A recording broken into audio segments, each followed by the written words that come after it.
Oh, Welcome, everyone. Thank you very much for joining us today. My name is Dora. I'm one of the organizers of Kesher, and the other one is Sebastian. You can find us both here under the name Kesher. We're both joining you from Budapest, Hungary, which I tell you in the beginning of every talk, but today is a bit of a special event because we're actually going to focus and learn about the Jewish heritage of Budapest, and it's going to be a virtual tour inside the Jewish quarter. And I'm very happy to welcome Aniko Felix, who is not only my good friend, but she's also a wonderful member of the Jewish Hungarian life. She was born and raised in Budapest, Hungary, and with a PhD in sociology, Aniko has participated in numerous international research initiatives addressing far-right extremism, anti-Semitism, and Holocaust remembrance. In 2023, she became the executive director of the Haver Jewish Informal Education Foundation, which is a very, very valuable project of Hungarian Jewry. I'm sure she's going to speak a bit about that too. So I'm going to pass the word to Aniko. As always, if you have questions, please put them in the chat, and after her presentation, we will open up for Q&A. thank you so much, Dora, and thank you for inviting me, and thank you for being here, all of you. I will share my screen and I will start the presentation in a second. Um,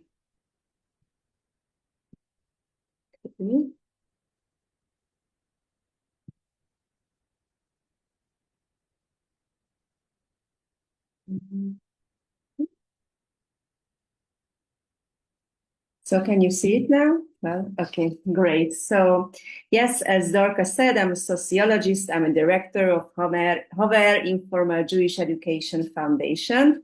The meaning of Haver, which is in Hebrew called Paul and or body, has the same meaning in Hungarian. It comes from Yiddish, and it's a very good connection point when we start our sessions, because what we are basically do that we are going to non-Jewish schools with Jewish peers and having sessions about Jewish identity, Jewish history, and how it is to be a Jew nowadays in Hungary.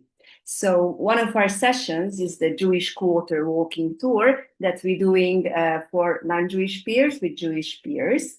And today I brought you kind of a version of it, but it will be more like entertaining for you and understandable without being there offline. So I hope you will enjoy. And if you are ready, we can start. So what you can see, as Stuart mentioned, is the big synagogue in this photo is the Dohány Street Synagogue, which is one kind of a symbol of not only the Jewish community in Hungary but also Budapest. So it's a big building, and it's very historical, very important. I will go talk about it a bit more later. But now let's position ourselves. So we are in the city center of Budapest. This is the Hungarian capital, the seventh district. The other name of it called Elizabeth Town, after Sisi, Empress Sisi. And this is a very moving, very touristic area of Budapest. And this building is just in the middle of it.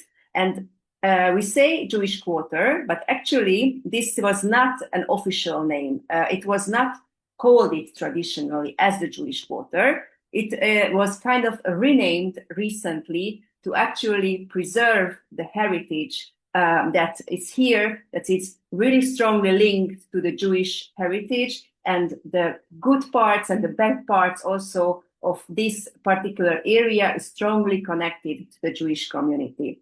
But of course, not only Jewish people lived here and Jewish people live elsewhere, but now we will focus on this connection between the Jewish community and this particular region of the Hungarian capital.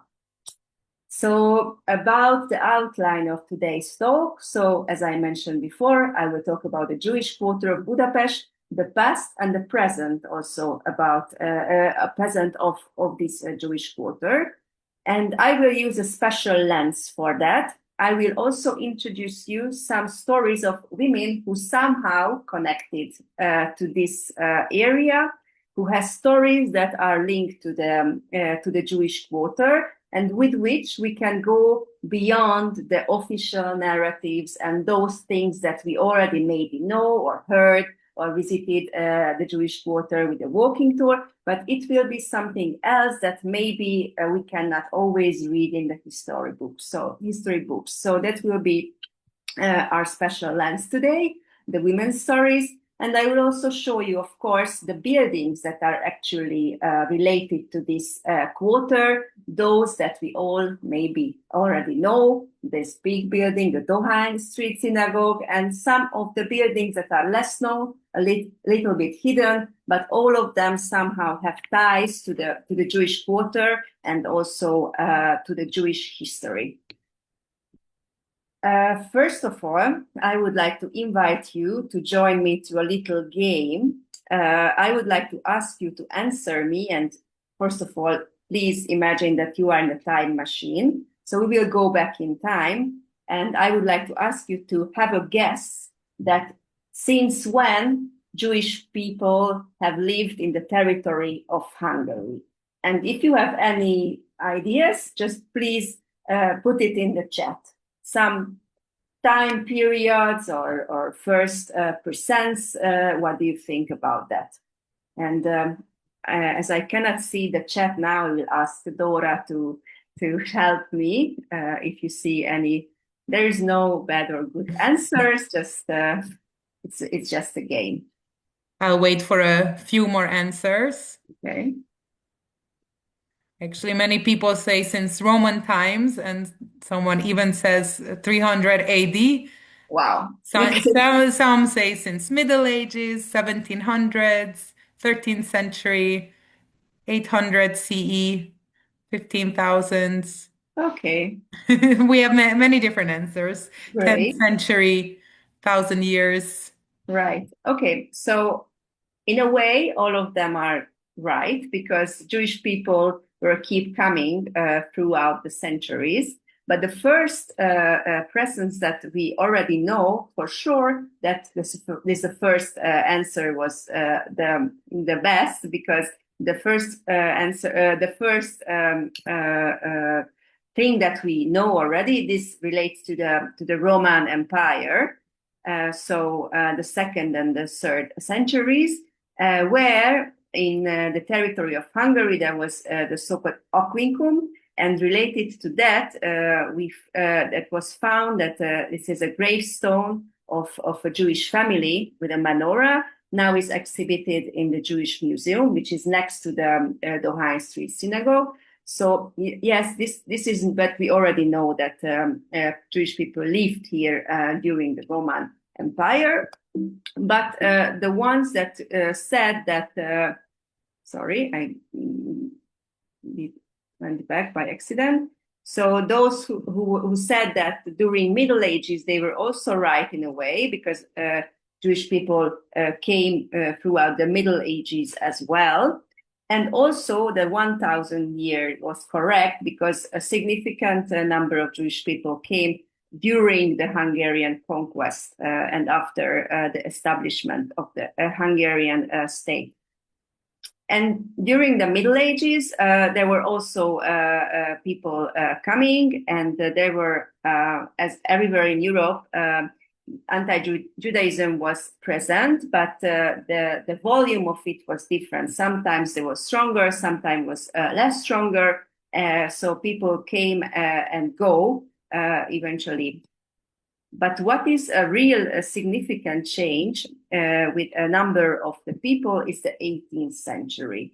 And this is what is related to the Jewish quarter and the birth of the Jewish quarter, how it was born actually. Because in this particular area, or next to the what we call nowadays the Jewish quarter, national fairs were organized 4 times a year. And the merchants came from all around the world, but mostly from this region, Turkish people, Serbian people, Romanian people, and Jewish people as well. and they had to settle next to this kind of fairs. And next to the fairs, there were the wall of the city. Now, that time we call it Pest, not on Budapest, just Pest. And the wall was kind of division between Catholic people and non-Catholic people. So everyone who was not Catholic could not enter the wall of Pest. This is something that will come back, unfortunately, later on in history. So this was kind of a discrimination. That's how a wall divided people, and Jewish people had to settle for these fairs outside the Pest wall. And this was the area actually when they started to be settled, and when they started to actually build actual buildings related to their life. So this is a building that you can see in this photo. This is the first big sign of Jewish life in the nowadays called Jewish quarter called Orci House. Orci House was kind of a center of the first center of Jewish life in Budapest. It had the first synagogue, the first mikveh. There were many shops, apartments, many businesses were going on there. And what you can also read here, and I will also read a quote which is related to the Orci Cafe, which was a very legendary coffee house which existed for 150 years. And it was legendary not only for the Jewish community, but for Hungarians as well. And this is just to have a little taste of how it was. This quote is from Armin van Bery, who was a traveler, Orientalist, and also the one who helped actually Herzl. I will also mention him later on. I mean Herzl, who is related to the quarter as well. And the quote says, "In this dirty place, fragrant with smoke of various types of tobacco, which has preserved much of its old appearance even after 40 years, a colorful crowd of city and rural Jews jostled against each other, sipping their black coffee or making deafening noise, speaking and yelling with fierce gestures." So this is how you can imagine how Orci house was back then. And with this settlement, the number of the Jewish community grew significantly. In the beginning of the 18th century, it was around 10,000 people, 20,000 people. At the end of the century, it was 81,000 people. And many of them lived already in the territory of what we call now the Jewish quarter.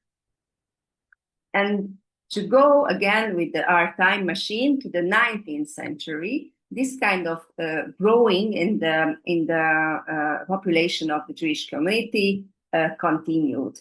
So what you can see is the peak in 1840, which was already 250,000 people. And it has a reason, because if you look around the countries or the empires back then, which were surrounded by Hungary, the position or the conditions for Jewish people were relatively worse than here. And the reason for that was that the Hungarian leadership was interested to invite the Jewish people because in the Hungarian territory, there were many other minorities, the Slovakians, the Romanians, the Croatians, and so on. And they all wanted to have their own national identity, their own territory, and they wanted to speak their own languages. But the Jewish people just wanted to belong somewhere.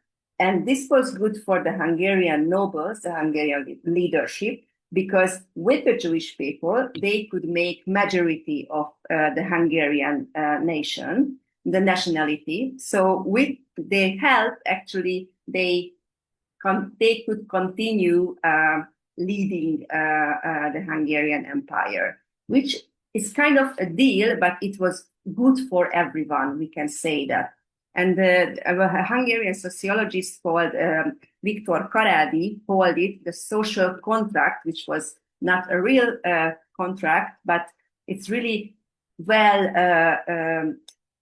phrase how this deal was made between the Jewish people and the leadership of Hungary. So they came here, they got all rights, so they got emancipated, and the Jewish religion became one of the Hungarian official religions by the end of the 19th century. But in exchange, the request from the Jewish community was to feel Hungarian, to belong to the Hungarian nation.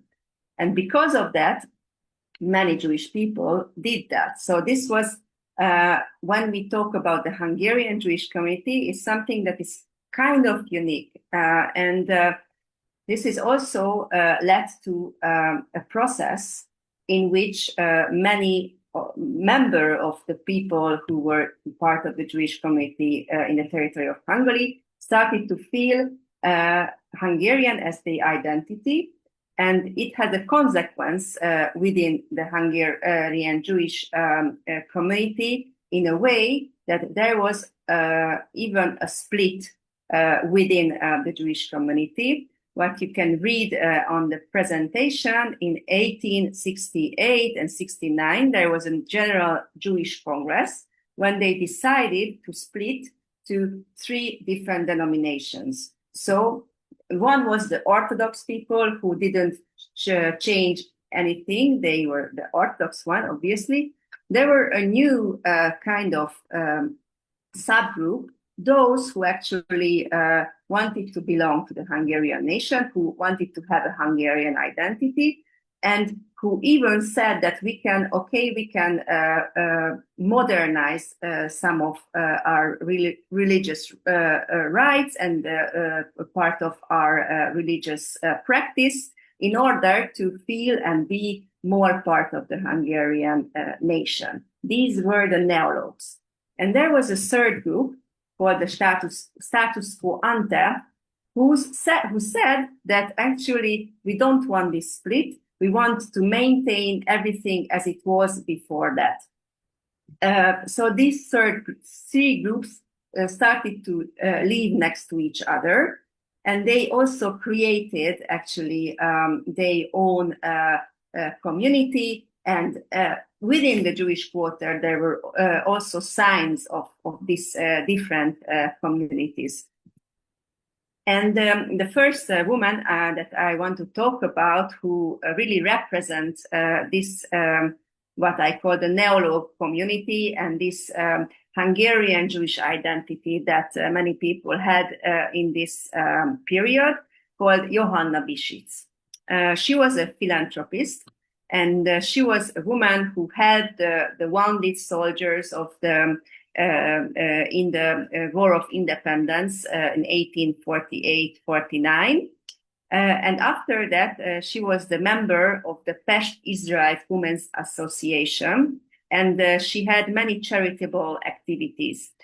She had a girl. With her association, they created a girl orphanage. They distributed 300 meals a day for those who are in need. Even there was a so big charity organization that Empress Sisi visited it once, and it was in the territory. Some of the charity activities was in the territory of the nowadays Jewish quarter, and she was kind of a representative of this Hungarian Jewish identity, and actually.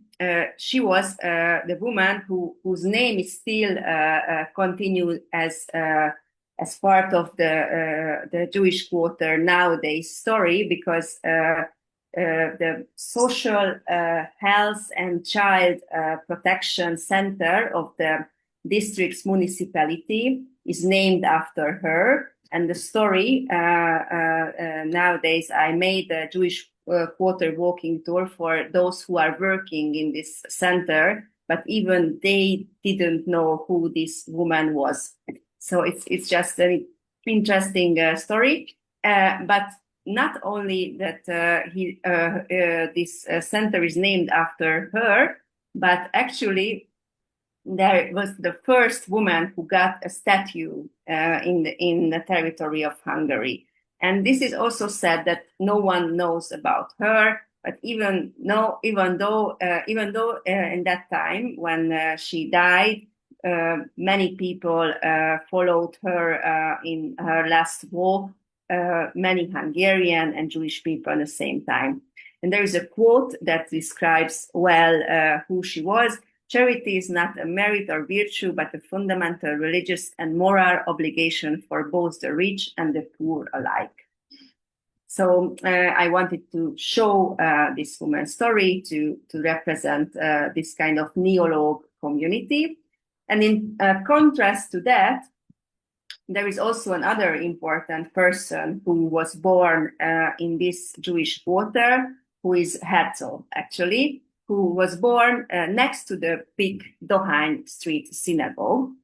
And I put his photo here because I think it's important to understand that back then, when he was active, when he started Zionism as an idea, he was not really popular in Hungary. And the reason behind that is that kind of strong Hungarian identity, which was related to this social contract that I mentioned before, that was kind of made between the Jewish community and the Hungarian nobles. So let's continue. And here I would like to mention before I introduce you the so-called Jewish triangle, the three big synagogues here in the Jewish quarter. First of all, let's continue with the history a little bit. So in the 19th century, you could see that already there were 250,000 Jewish people in the territory of Hungary.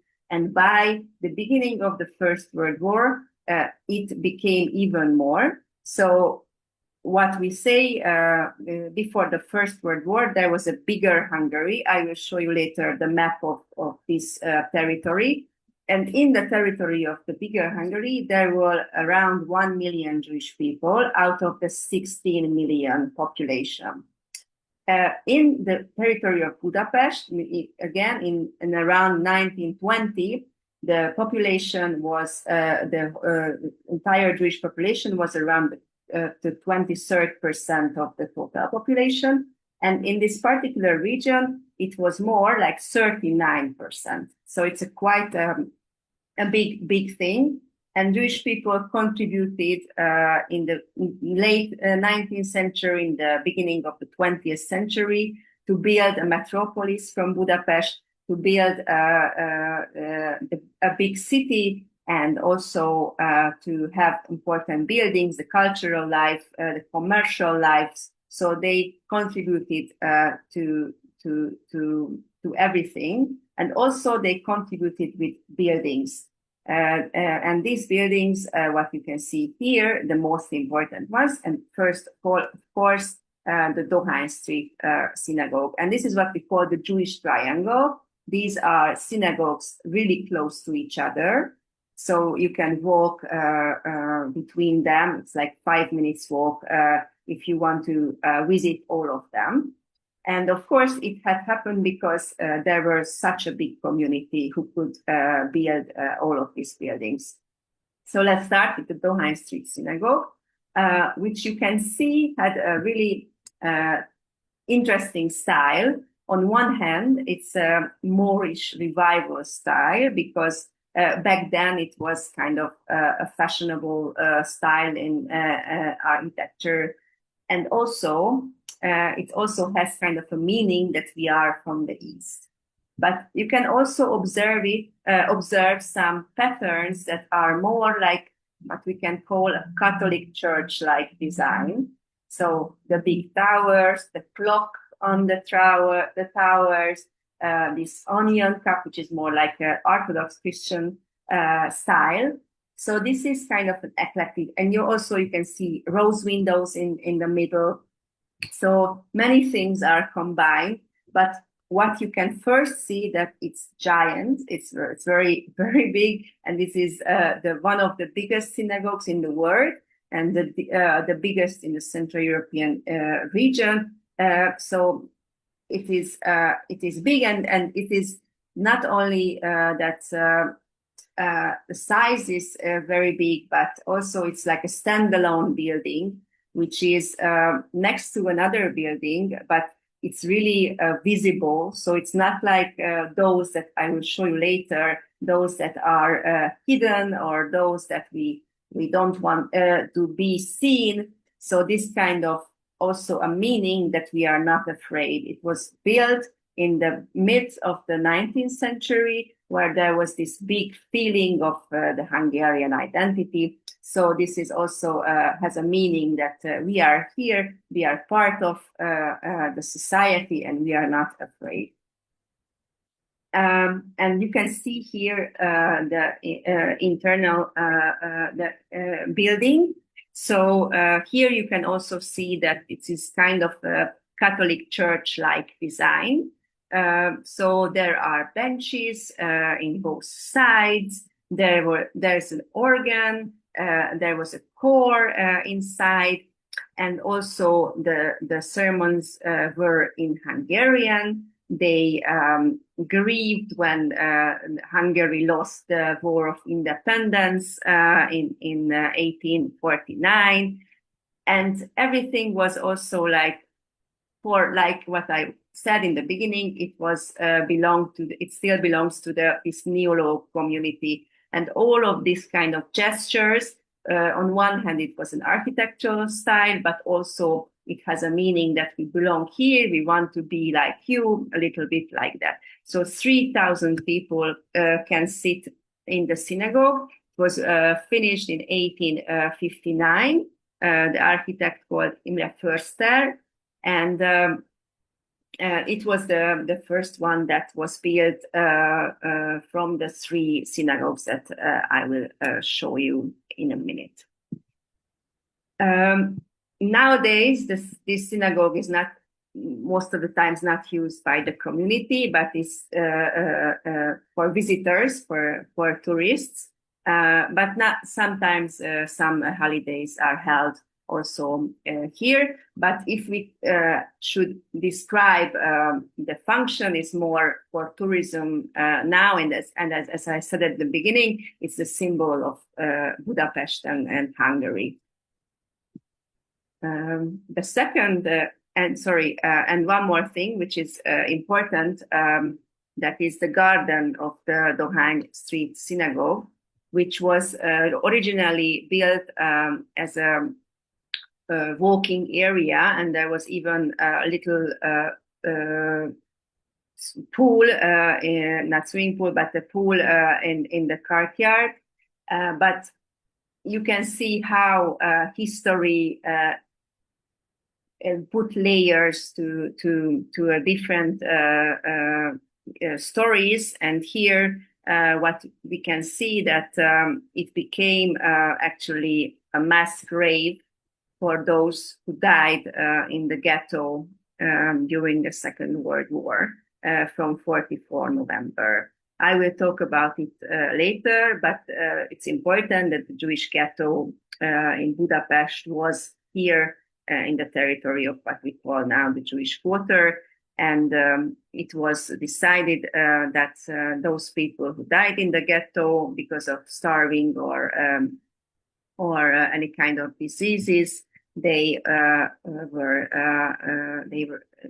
placed here actually. And as far as I know, this is the only place where there is a cemetery next to a synagogue, but this is how history works unexpectedly sometimes. But I will talk about the period of the Holocaust later on. Just I wanted to show you that this is the garden next to the Dohány Street Synagogue. And now the second part of this Jewish triangle, called the Rumbach Synagogue, which was built in 1873, and by the architect called Otto Wagner. And he was the one who also designed the train station in Vienna and also the synagogue in Vienna later on. He was also an adventurous architect and tried many things out. Here, what you can see is the front of the building, and this is also a Moorish style building, but you cannot see here a Catholic church-like design. It's just purely Moorish style. And this is the inside of it. It was renovated recently. It's a beautiful building, and here in the interior area you can see some Catholic church-like elements as well, like the dome on the top, and also there are some kind of rose windows there. But other than that, it has an octagonal shape, which is more for gathering, for having like a real synagogue. And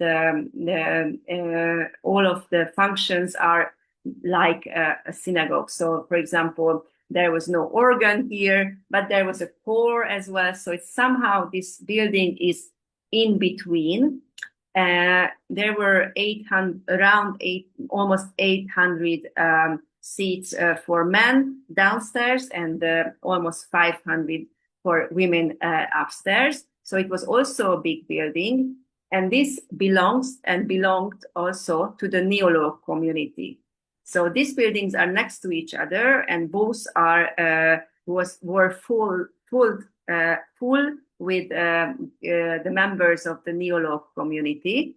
But those who built this one, they thought that the Dohány is too modern, it's too Catholic church-like, so they chose to build another building and have another synagogue. We know this old joke that we need more and more synagogues, and here this is the representation of that. So those angle of the Neolog community who were less modern than those who were in Dohány, they built this synagogue.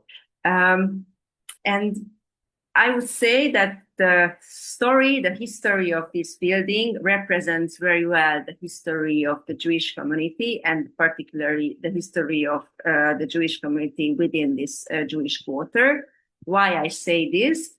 Because in the 50th anniversary of this synagogue in 1923, it was still celebrated with full of people. Everything was fine.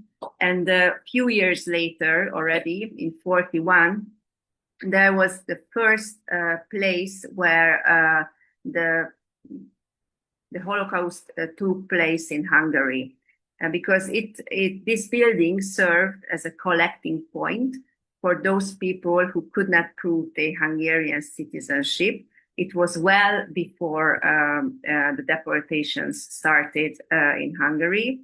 And this was a building where they were collected and they were deported to Kamyanets-Podolsk, which is in Ukraine nowadays. And they were just killed there. And we are talking about 23,600 people. This was not only the only collecting point. There were others as well, but this was one of the most significant ones. So this building served this function. And later on, when the ghetto was built, it was part of the ghetto for some days or weeks. It was functioning as a hospital, and later on they magically could held Hanukkah here in December 44. We have testimonies who said that somehow they managed to have Hanukkah there. And during the Second World War, it had a bomb attack. And it was almost completely destroyed, the first floor. And after the Second World War, when the rest of the community did not use it, it was almost completely abandoned building. Nothing happened here until 2017. So for many decades, this synagogue was empty. I remember from my childhood that I looked at it and I saw only dust and some really vague imaginations that I could imagine that how it should be, how it should look like if we have renovated. So I really was impressed, and many of the Jewish community when it started to be renovated in 2017, and this is now the current condition of the building. And I will tell you what is the function of the building nowadays a bit later. And last but not least, the third part of the Jewish triangle is the Kazinci Street synagogue, which is also very close to the previous two one. But it was built a bit later in 1913. And this was the headquarters of the Orthodox community. So there were not only the synagogue, but there were the kindergarten, there was a school, a soup kitchen, and a canteen. This community was relatively smaller than the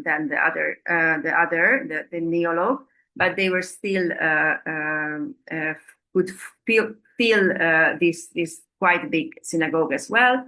The style of it, it's Art Nouveau style, but you can also see some Hungarian motifs there. In the front, there are some tulip symbols that are also not only the symbols of the Netherlands, but Hungary as well. So they also mixed somehow the Hungarian motifs in the building. And nowadays, you can visit sometimes again the synagogue and also the inner yard. There is the Huppe as well. You can see here one of the walking tour of Haber, my organization, with the students there. So you can visit and see the inner yard. Nowadays, it belongs to the Chabad community.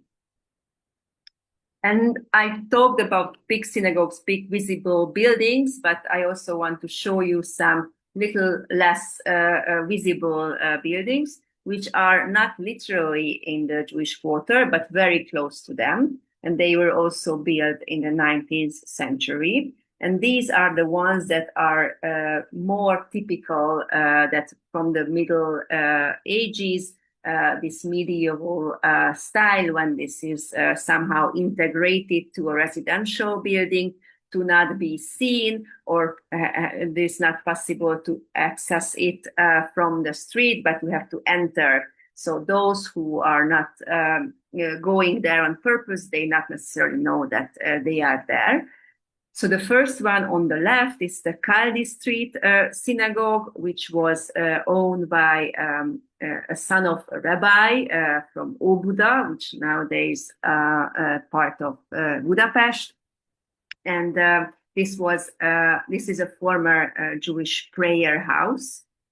The second one in the middle, it's an Orthodox prayer house, which is was opened in 1870 and is still functioning.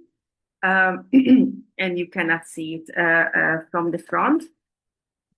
And the third one is also an Orthodox prayer house, which is still operating. Now it's also belong to the Chabad community, but it's quite a big community. And the story behind this, that those people built this synagogue, who, if you remember in the beginning, the Orzi house, who were not belong to that community, but who said that actually we want to have a more Orthodox, we want to have an Orthodox synagogue. So they chose to build another building next to the Orzi house, and this is still a functioning Orthodox prayer house synagogue. This is a synagogue. So these about the hidden synagogues and continue to the 20th century. I already mentioned that there was a quite big community before the First World War. And the First World War meant a big change for Hungary and for the Jewish community as well. Here is the map of the so-called Big Hungary. That was actually lost after the First World War, because Hungary was on the losing side of the war. And you can see the original border and the so-called small Hungary's border there. So this is basically the 2/3 majority of its territory. So you can imagine that it was a very big economic and moral and political crisis in the country. And unfortunately, as always, it means that there was a need for a scapegoat, and Jewish people was there, and it was obvious that it can be used in a way. And this was the reason, I mean, I'm a bit sarcastic, but you understand that the first anti-Jewish law of the 20th century, far before Hitler came into power, was issued in Hungary in 1920, which said that every minority can attend university in the percentage, maximum in the percentage that they have in the nation's sorry, I will start again. So they maximize the percentage of the representation of the Jewish students in universities at 6, which was the actual ratio of the Jewish community within the society. So this was a restriction that was not nowhere else in Europe back then. So this was the first, even though it was not called anti-Jewish law, it's called numerus clausus. But this was the first sign of anti-Semitism after the First World War. But during the between war period, it was a relatively peaceful period. There were some anti-Semitism. There was sometimes anti-Semitic attacks. But in the 20s and even in the early 30s, it was quite okay to be here, to be Jewish here in Hungary. And this is an example of it.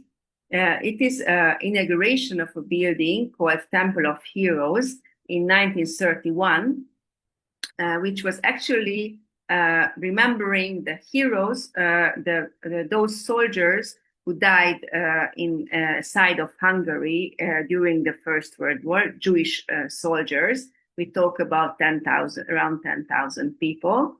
And for this inauguration, all the Catholic Church and all the Christian denominations were also attended it. And you can see people in uniform here. So even in the beginning of the 30s, it was relatively okay a situation. And this building demonstrates it, that actually this building was possible to build. And you can see that so this is the Temple of Heroes. It's next to the Dohány Street synagogue. It's actually part of it now. And most of the times nowadays it is used for services because it's a bit smaller and the Dohány is for touristic purposes. So this is to represent the atmosphere in the 30s.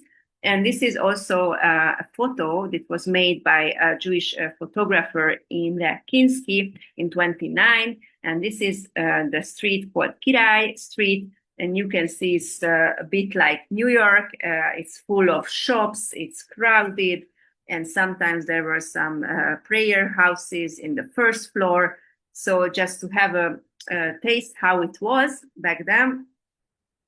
And if we continue with stories from this area, there's another building in this street called that was called the Blue Cat pub, which was a big. Place for hanging out and for people to enjoy themselves, to have beers and so on. So famous people also came here, and this is the inner yard. This is the building where this Blue Cat operated. This is not probably how you imagine a nightclub. So when we actually come here with or a pub, when we come here with students, they are very surprised that this building was famous by a pub where many intellectuals and even some kings and politicians came here. But this building is famous for other reasons as well, and I will continue with that. What you can see here is the remained part of the ghetto wall in the district. And this is part of this house, in this the inner yard of the house. And a little bit, I would like to continue with the story of the Holocaust here in Hungary and in the region, in the Jewish quarter as well. So as I mentioned before, the situation in the 30s was relatively okay. There were anti-Jewish laws from 38. So they gradually restricted the rights for the Jewish people. But the real game changer was the German occupation in 44, March 19th. And after that, all the things were very rapid. So the ghettoization was started all around the country, mostly in the countryside. So it's very important that Budapest was not a ghetto back then. There was no ghetto in Budapest, but mostly in the countryside. There were practical reasons for that. And the deportations also started in May. Most of the Jewish people, so more than 500,000 people, got deported within a few months. So all the Jewish communities from the countryside get deported. And then what happened that Horthy, who was the governor of Hungary back then, he stopped the deportations at 6th of July. And there are many reasons behind that. One of the possible reasons, that it was obvious that the war will be over. And also the Normandy was already took place. So many things happened at the same time, and Horthy was warned that there will be consequences of the deportations. So he stopped it. But we can also ask that if he could stop it in the summer, maybe he could have stopped it before as well. So his responsibility is huge on that. But also the consequence of his decision was that the community in Budapest was saved at this time. But the story unfortunately continued because after Horthy stopped the deportation, a few months later, he also quit. He tried to quit, and they tried to stop the war for Hungary and change the side, actually. But it could not happen, and he lost his power. And if we can say something even more terrible happened, that the Hungarian fascist party, the Erőkos party, took the power in October. And they were the ones actually who started to build the ghetto in Budapest. So Hungarian people built the wall around this particular area to divide Jewish and non-Jewish people. And also the Erőkos party took people from Budapest, and they walked them to the Danube bank, and they killed them there. We are talking about many thousands people who died in this way because of the Erőkos party. And what you can see here this is the memorial on the Danube bank. These are shoes of the people who died because of these mass killings conducted by the Európos party. So the ghetto in Budapest, which was in the nowadays Jewish quarter, was built in November 44. Those people who officially were not called or identified as Jewish, they had to move out, and many of the Jewish community, not all of them, but many of them had to move in. So half square kilometer area was fulfilled with 70,000 people.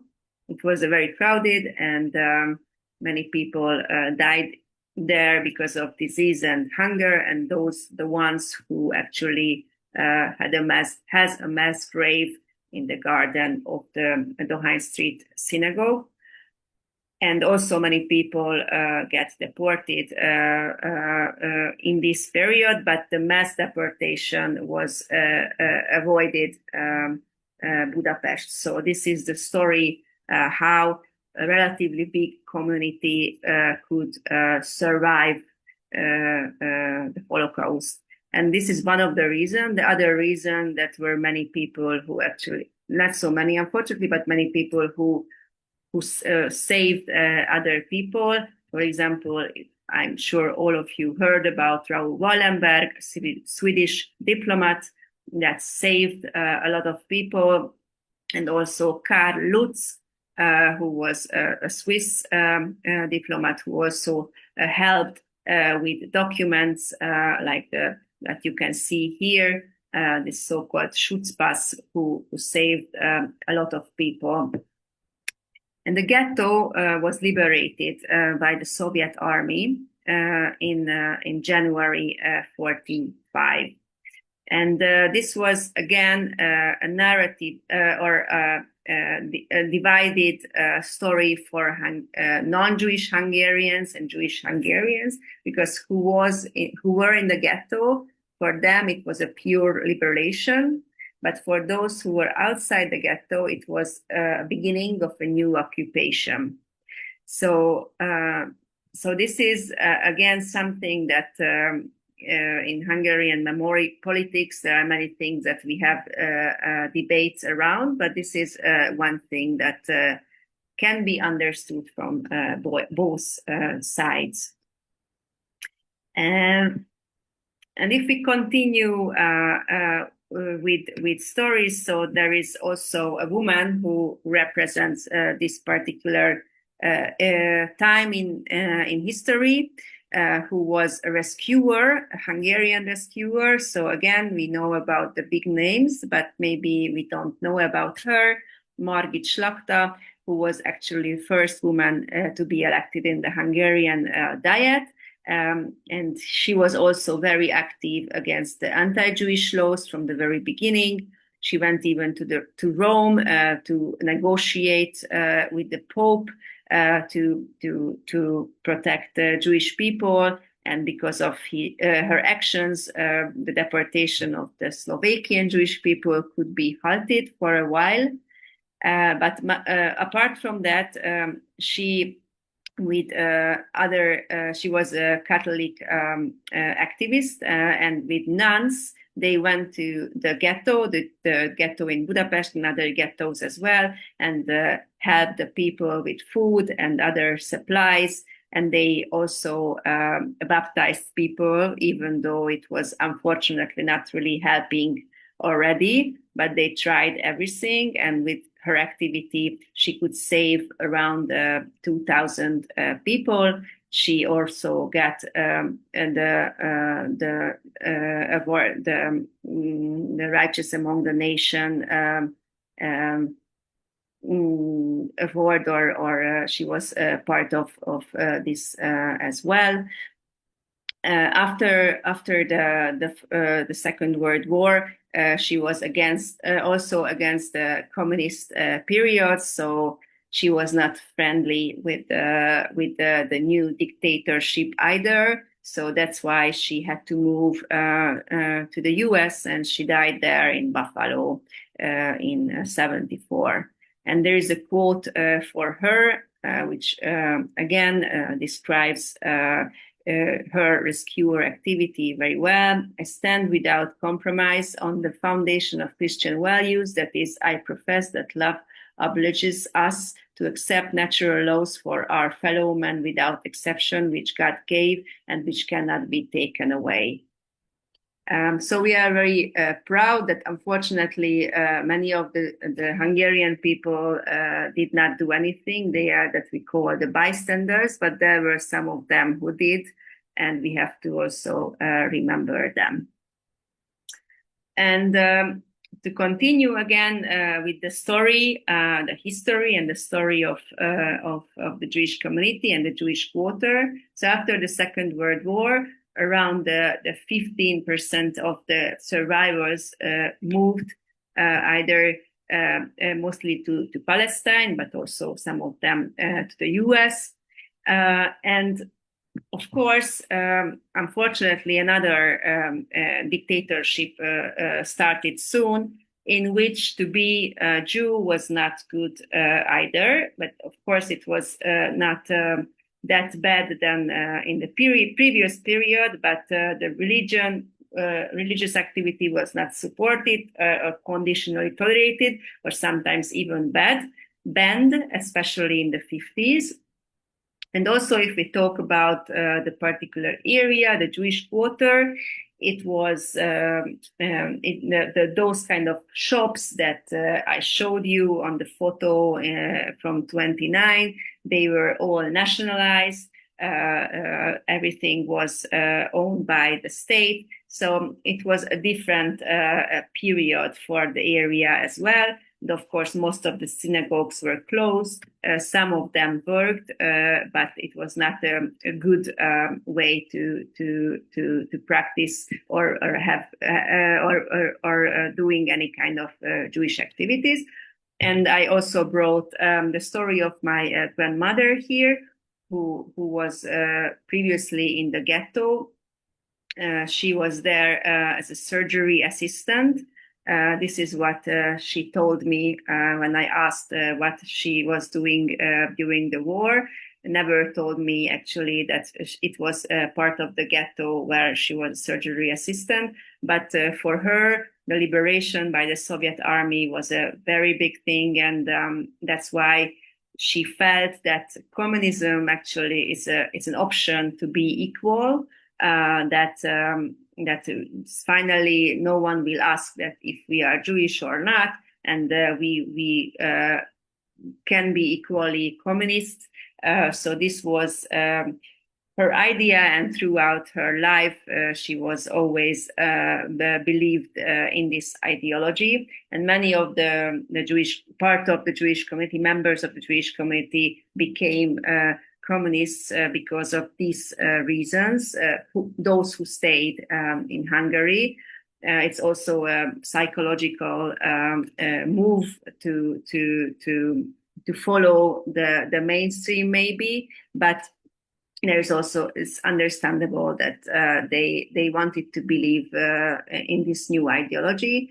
Later on, many of them, especially during the 56 revolution, got disillusioned and turned against the dictatorship or the communist ideology at all.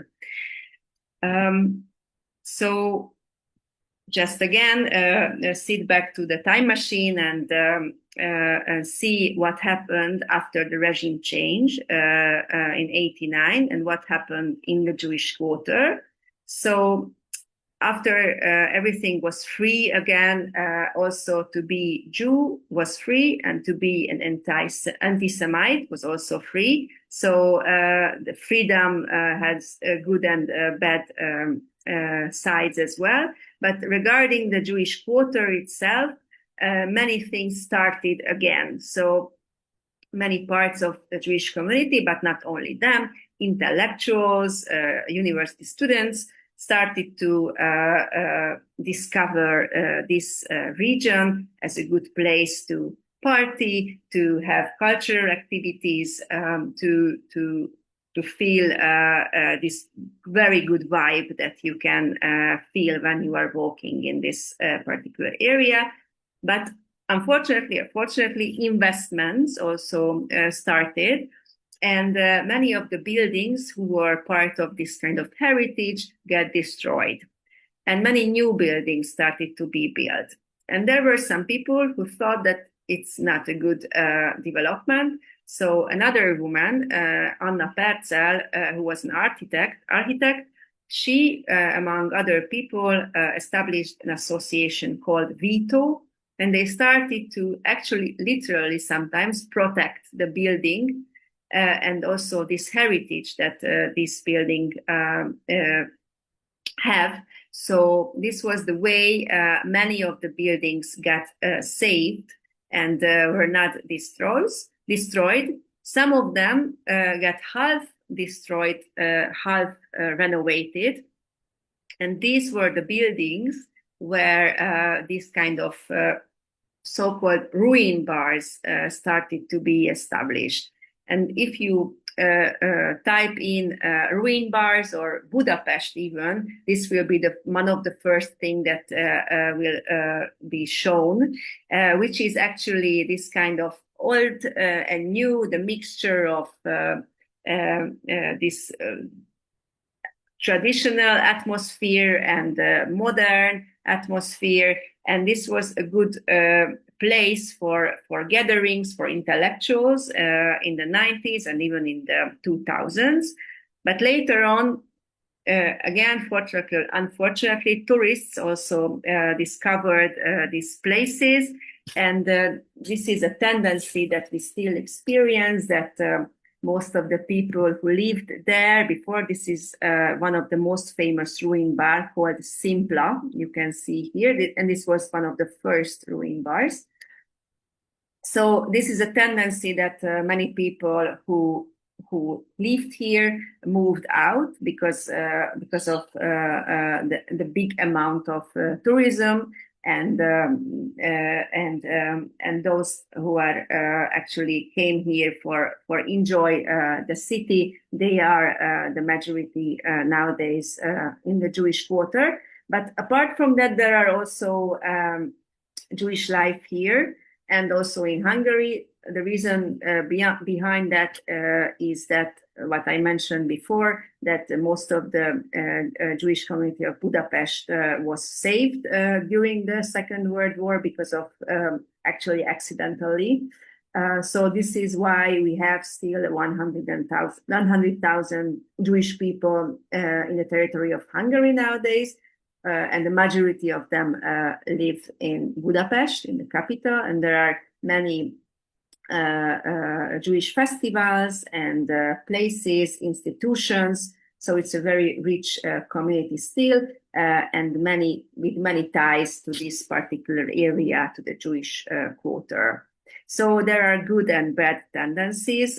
We hope that we are about to preserve the heritage and also to show it to newcomers or to the young generations.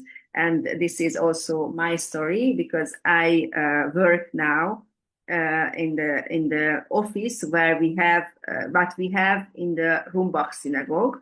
So you remember that I told you that the story of Rumbach synagogue is really describing the story of the Jewish community, the Hungarian Jewish history. So nowadays, on the fourth floor of the Rumbach synagogue, there is an open office where many Jewish and non-Jewish NGO are working, and among them we are also there. So it is kind of a continuation, and we are very happy, glad, and honored that we can be there, and we can be actually in the Jewish quarter nowadays and continue to preserve its heritage. And finally, I would like to show you a photo that is again in front of the ghetto wall Now it's one of our peer volunteer educator is having a Jewish Quarter walking tour for Hungarian students. And this is how we also want to share this story that I briefly shared with you today. And this whole activity is for also reducing or preventing anti-Semitism, but also to continue our coexistence that this Jewish Quarter also part of, and the history of it really related to this tradition. So basically, this is what I wanted to tell you today. I hope it was understandable and enjoyable. Thank you very much, and I'm happy to answer any questions if you have. Thank you so much. Thank you very much, Aniko. Thank you for this wonderful presentation. And of course, thank you everyone for being here today with us. We want to let you know that with your contributions to Kesher, you're also donating to the Haver Foundation. So you're also actively contributing in lowering anti-Semitism in Hungary and potentially elsewhere. So thank you very much also for that. And now I'm going to read questions that came in. The first question was from Judy. Where is Johanna Bischitz's statue today? Thank you for the question. It's actually not exhibited, so it's somewhere in the Jewish Quarter, but it's not visitable. It's not. It cannot be seen by anyone. So it's really unfortunate. I'm sorry for that. Thank you. Are there any synagogues in the Jewish Quarter area that are not Orthodox, Chabad, or Neolog? Good question. In the Jewish Quarter area.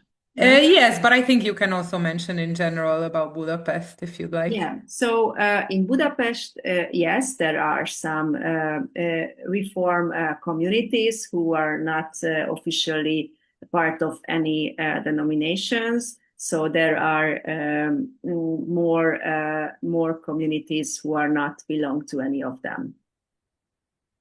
Thank you. What percentage of Hungarian Jewry were killed during World War II?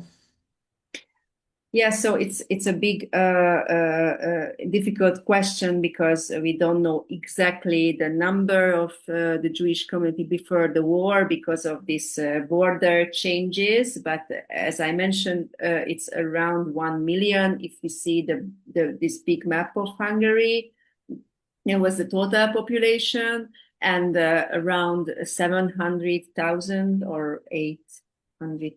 The maximum is around 700,000, so 70%. Thank you. So many people were mentioning their family ties and different places that their parents, grandparents, great-grandparents are from. I'm just going to mention a few if you have any thought about it, or maybe you've been there with Haver or you know something you can share with us. But also, I just want to share with all of you that in 2 weeks we'll have another presentation where we'll focus on Hungary outside of Budapest, which I will be partly presenting and partly with another speaker. So if you're interested in diving deeper into Hungarian Jewry and learning a bit more about other areas that are not Budapest, then please join us in 2 weeks. But also now for those who are here today, I want to know a little bit. If you have any thoughts, any comments, you can share. So there was Anita who was asking about Tapolca, if you know anything about the Jewry there. Unfortunately, not so much. I know that there was a quite big community, but it's unfortunately there were many communities that are not there anymore, and there are many stories that everywhere in Hungary there were Jewish people. So I don't know in particular, but it's good that you have some ties to it. Thank you. And the other was Rákosliget. Actually, it's part of Budapest. So it was the outskirt. It's still the outskirt of Budapest. I don't know what. Probably most of the people who were part of the community, they were either concentrated to the big ghetto, or there was a collecting point for those people who were in the outskirts in Újpest. But unfortunately, I don't know more about that. Thank you. Let me see if there are other questions. Okay, I see that there was. Yes, so I'm just replying to Wendy that there are really so many um, Jews in Budapest, and so many named are named Judith. So it would be hard to, I think, know specifically. Um, yes, let's see. What are your expectations, predictions regarding the role of the new government in curtailing anti-Semitism in Hungary? Okay, thank you for the question. I'm positive about it. I think this new government wants to be in line with the European Union in many ways. So there is a strategy against anti-Semitism for the European Union. And if they will follow those things that are written there, I think we all will be glad. So we don't want any particular strong attention, but we want to have this coexistence and do serious steps against all kind of prejudice and hatred. And if the prevention of anti-Semitism will be there, that will be great. But what we see from them so far, that's positive.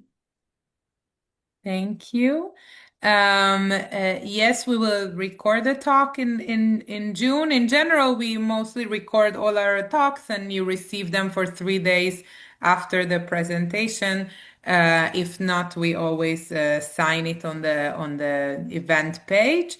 In general, do you have any suggestions for people who have Hungarian roots and want to find out more or learn more about their heritage or their family tree, what they can do?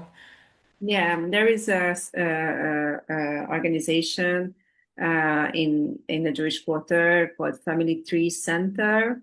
They can be approached, I think, with inquiries.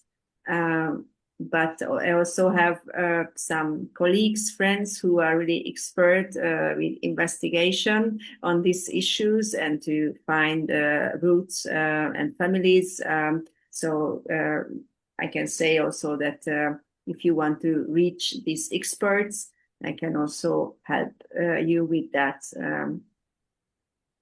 Thank you.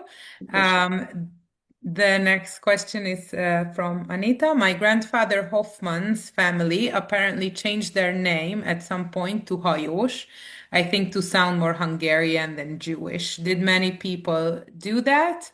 And do you think it made any difference with the Germans?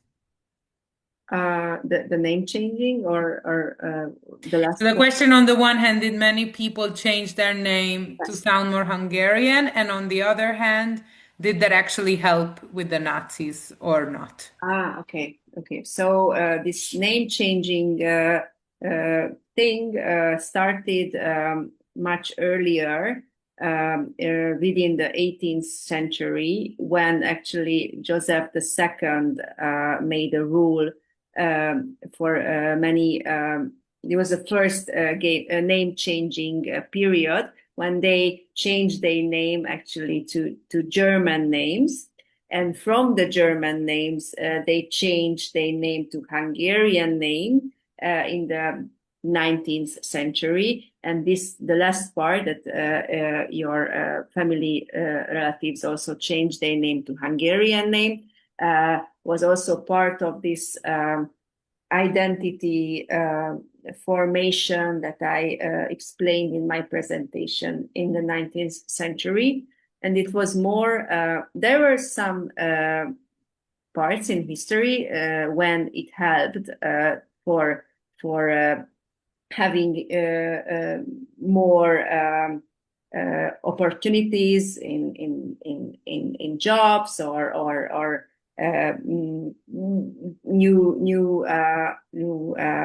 new jobs or having more representation in the society in the 19th and even the 20th century. But unfortunately, during the Second World War and during the Holocaust, definitely did not help because only those who identified as Jews, all the discrimination and persecution was based on that.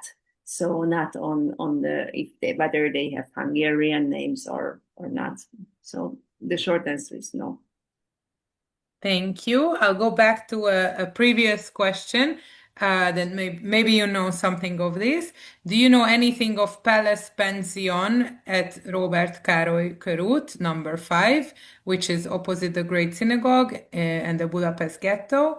The decent owner of the pension saved our lives, dozens for about 2 months, hiding, feeding, and not turning us to the Nazis.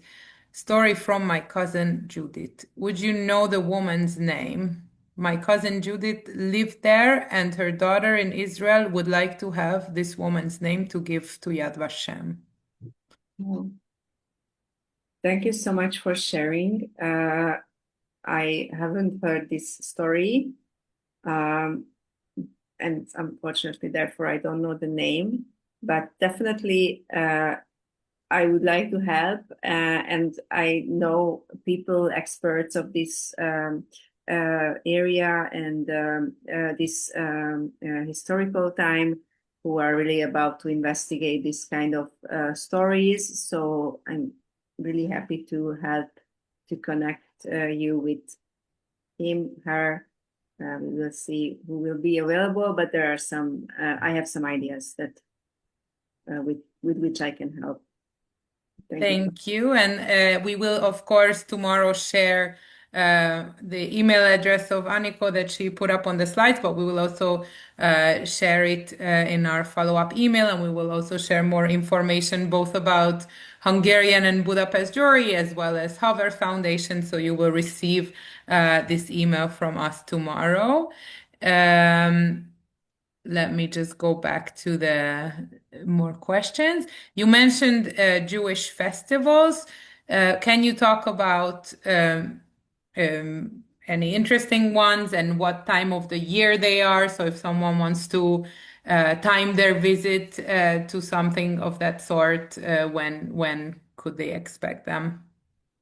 Yeah, so there are some that are nowadays organized, but because there were so many of them, and now we also have an organization which is an umbrella organization called the Jewish Forum Association, Jewish Community Forum Association. So we started to kind of organize the different activities to have an order or timeline. So they are basically, many of them are around early autumn, late August, September. So before the Jewish holidays, there is a festival of the JCC Hungary, which called JCC Bálintház,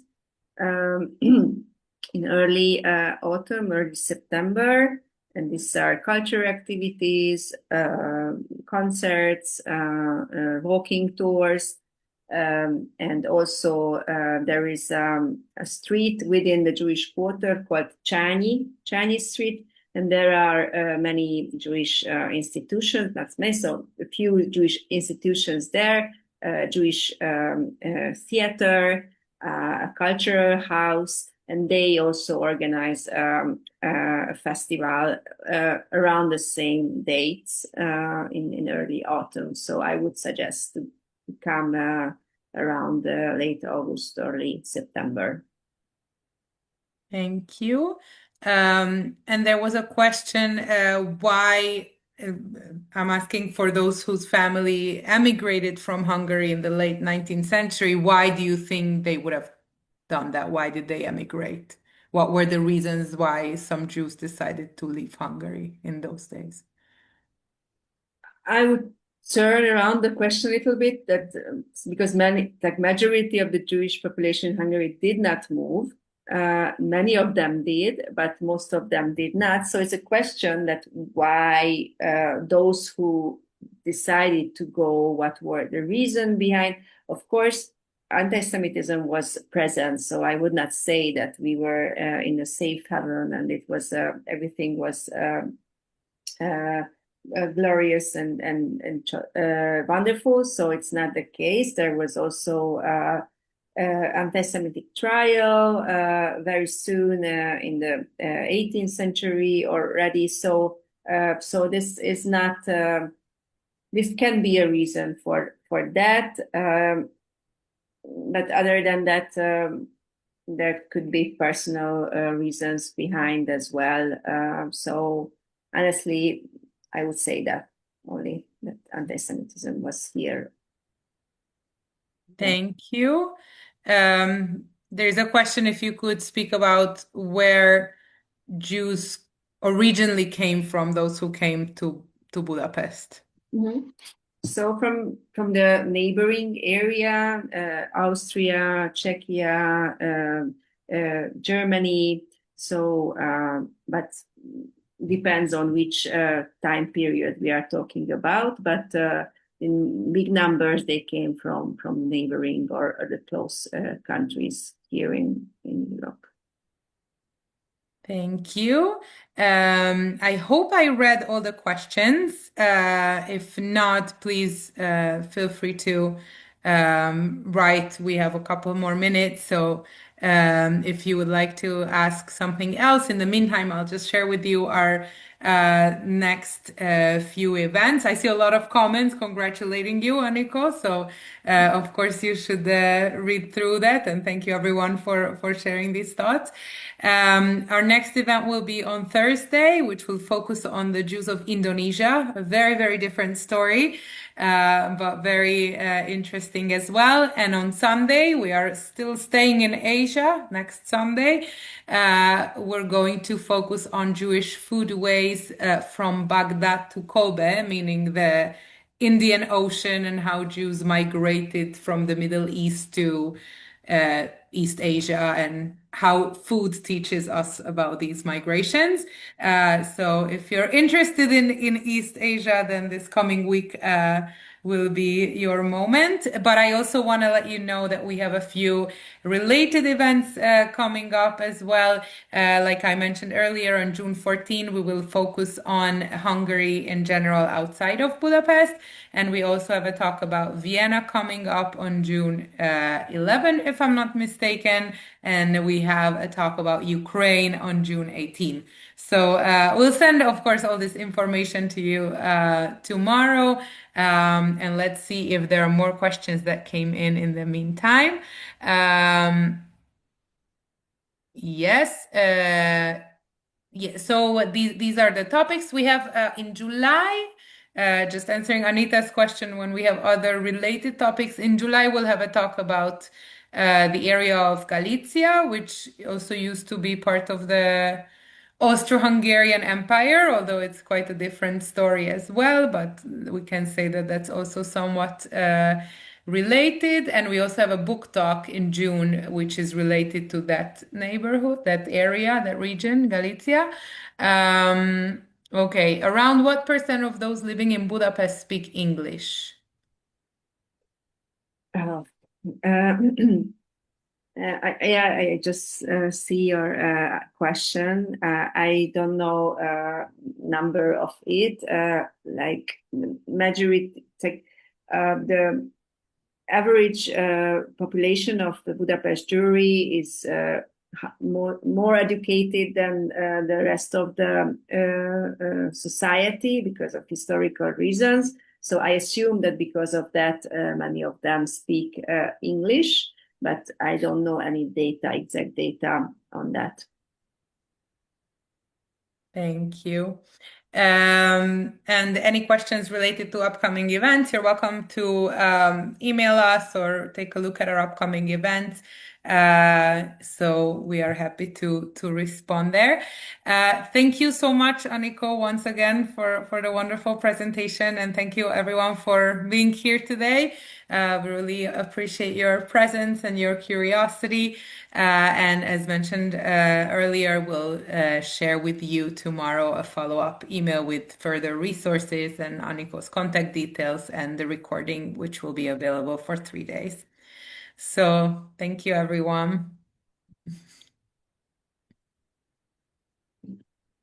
Thank you. Have a wonderful rest of the day or good night. Yes. Laila Tov. Laila tov. Bye, everyone.